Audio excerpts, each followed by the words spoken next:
This is Pulse of Africa, the face and voice of Africa.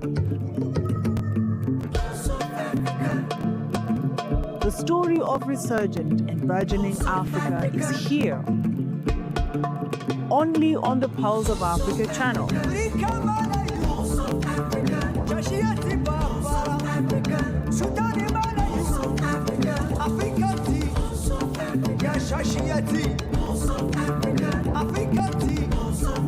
Pulse of Africa, the face and voice of Africa.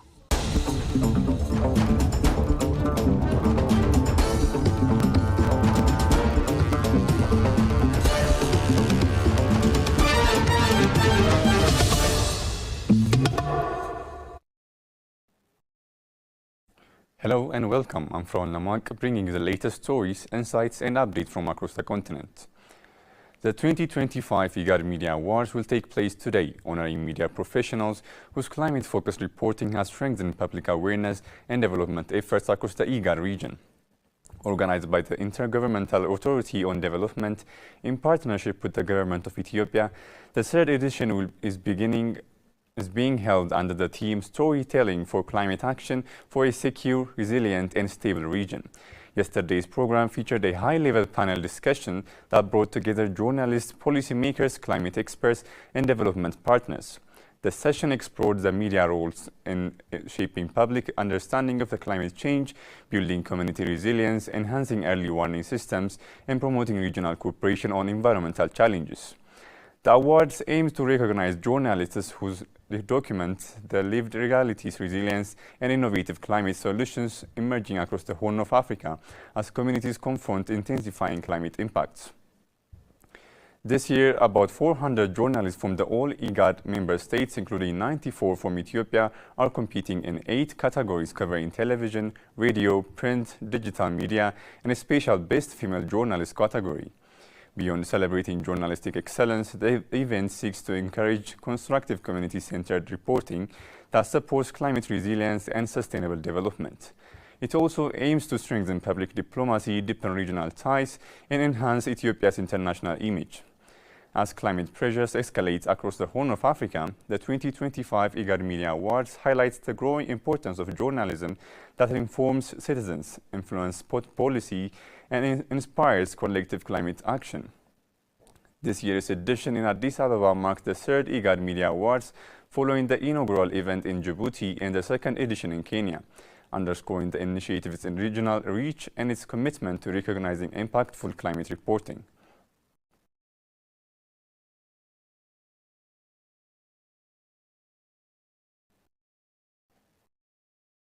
The spokesperson of IGAD's Executive Secretary, Patience Nyange, underscored the critical role of African media in shaping authentic narratives about the continent, stressing the need for storytelling rooted in local realities rather than external interpretations.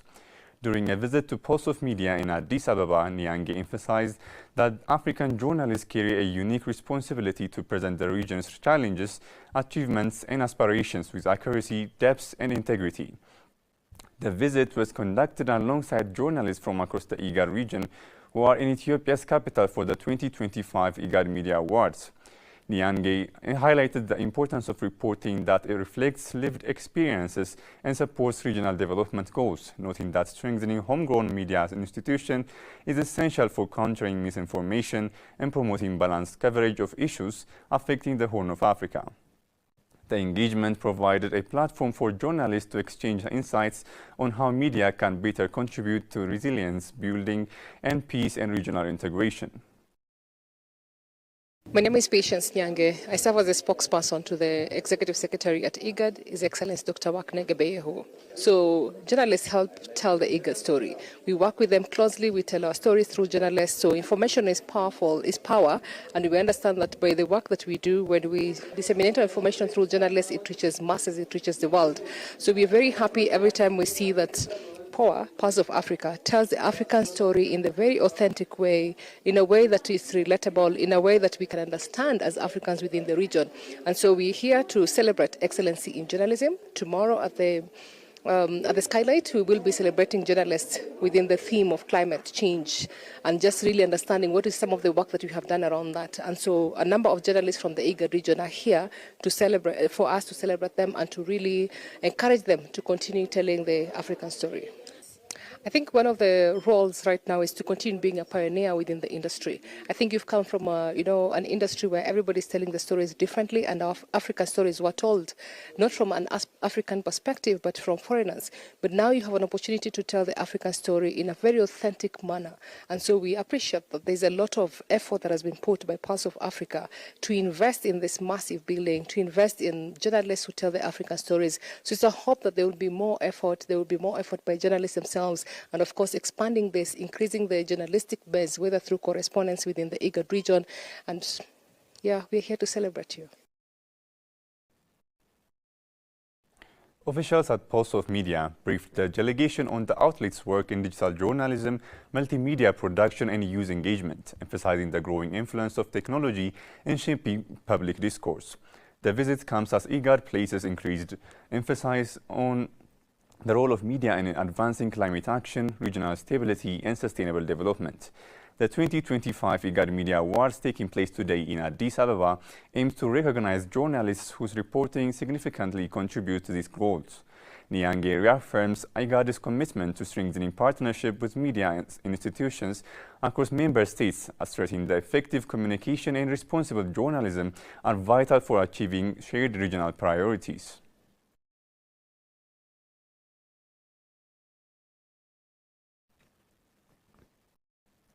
Nigeria achieved a historic milestone on 28 November 2025, being elected to Category C of the International Maritime Organization Council for 2026-2027, marking its return after a 14-year absence.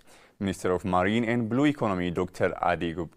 Adegboyega Oyotela, who led the campaign, described the victory as a landmark endorsement of the renewed confidence the world has in Nigeria under President Bola Ahmed Tinubu.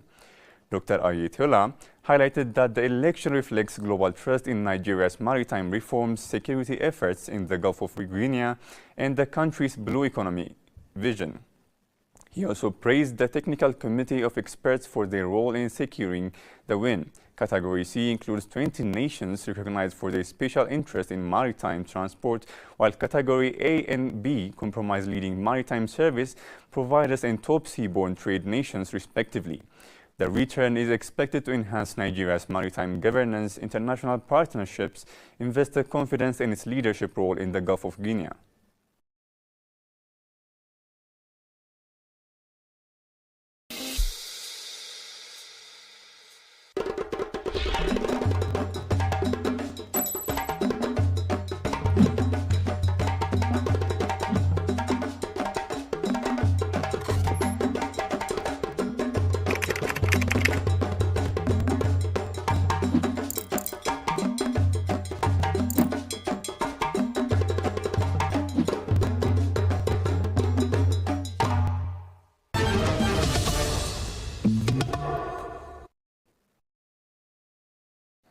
British Ambassador to Ethiopia Darren Welch has praised the ancient city of Harar as a global model of peaceful coexistence following a two-day diplomatic mission to eastern Ethiopia.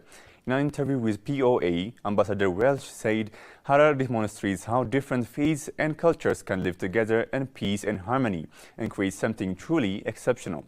The ambassador, who also serves as the UK's permanent representative to the African Union, visited Harar and Redhawa as part of a high-level delegation organized by Ethiopia's Ministry of Tourism with support from UNESCO. And I'm having a fantastic visit to Harar. And I'm very grateful to the Ministry of Tourism, to the government and to UNESCO for facilitating such an informative and enjoyable visit. What I've been seeing is the amazing history and culture of this great city, which contributes to Ethiopia's incredible diversity. So I've had a really good time. I've bought some coffee. I understand the coffee here is amongst the best. The mosques are calling to prayer. And now I'm going to drink some coffee, and then I'm going to experience the hyenas, which I'm really looking forward to. So it's been a great visit.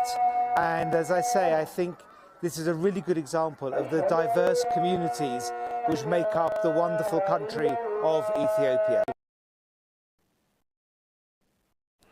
Welsh commended the city's recent restoration and conservation efforts, noting that Harar looks significantly improved compared to last year. He underscored the importance of investing in heritage to ensure future generations can enjoy historic sites.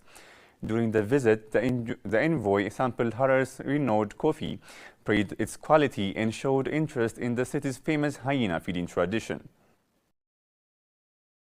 Harar is a great example of how different religions, different cultures, different peoples can live together in peace and harmony and build something truly exceptional. And that message is needed across the world. So I think Harar is a great example for Ethiopia, for my part of the world, but for the whole world, about how communities should live together in peace. He also reaffirmed the UK's continued support to UNESCO's preservation work, asserting that protecting cultural sites like Harar is essential for global heritage and shared history.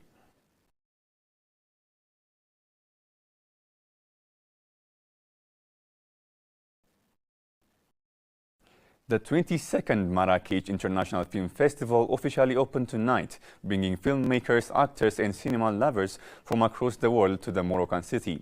The opening ceremony emphasized cinema over spectacle, with a jury led by South Korean director Bong Joon-ho, who joined by international figures including Jenna Ortega, Anya Taylor-Joy and Julia Ducarno. Each juror rated the audience in their own language, highlighting their festival diversity.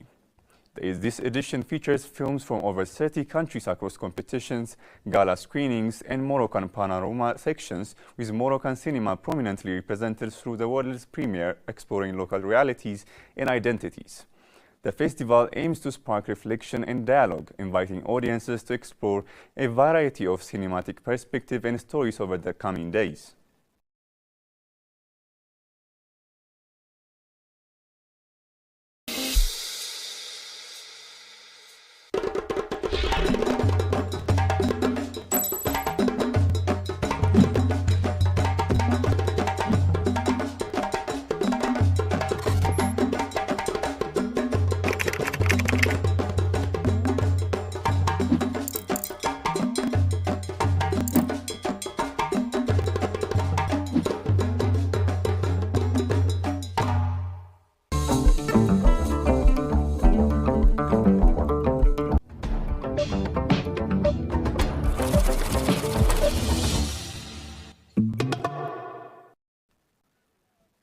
Now to business news.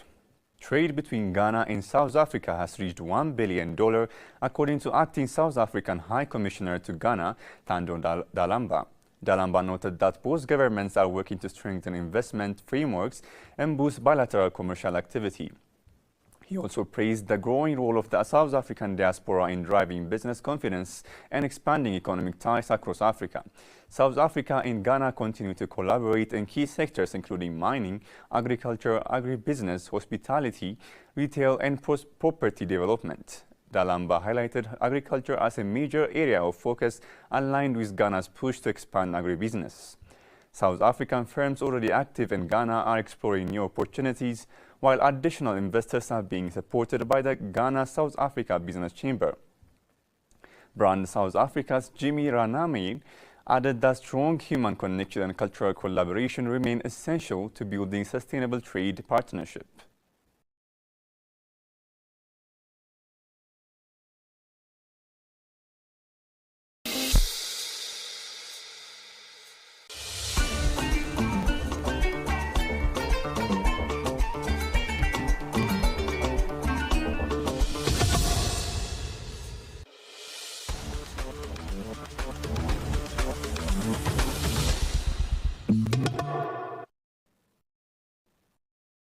Moving to sports news, a team of 30 top Irish GAA players has arrived in Uganda to open the country's first handball alley and kickstart the planting of 1 million trees under the Plant the Planet initiative. Led by former Galloway star Alan Kearney's, the project run by Self-Help Africa, the Gaelic Player Association and Warriors for Humanity aim to tackle climate change and support food security for vulnerable communities. Since its launch 4 years ago, GAA players have raised €1.7 million and planted 3 million trees across Africa. This year marks the project's expansion to from Kenya into Uganda. Players including Limerick David Rady, Mayos James Carr, Cork's Sariosi, McCarthy and Galway's Conor Gilson are working with local communities throughout the week to reach the 1 million tree goal. During the visit, the delegation officially opened Uganda's first one-wall handball alley in Jinja, a major milestone for Simba Wolfhounds, Africa's only registered GAA club. Irish handball star Martin Mulcairn and Eilish Owens, along with a renowned missionary brother, Colm, attended the ceremony. Ireland's ambassador to Uganda, Max Gaynor, said the project strengthened ties between the two countries, while Mulcairn noted that handball could open scholarship opportunities for young Ugandans. The trip also featured the first ever all-star men and women's GAA match played on Uganda soil. Each participating player raised €10,000 to support tree planting and climate-smart agricultural programs. Galway footballer Andrea Trill described the mission as life-changing.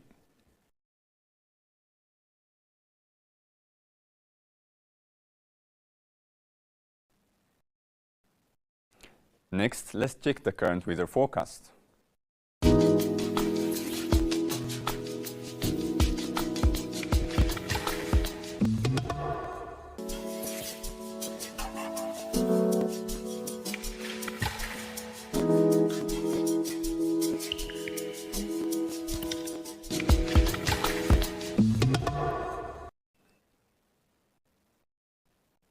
Thanks for joining us on Pulse of Africa News. Keep following for more stories that matter across the continent.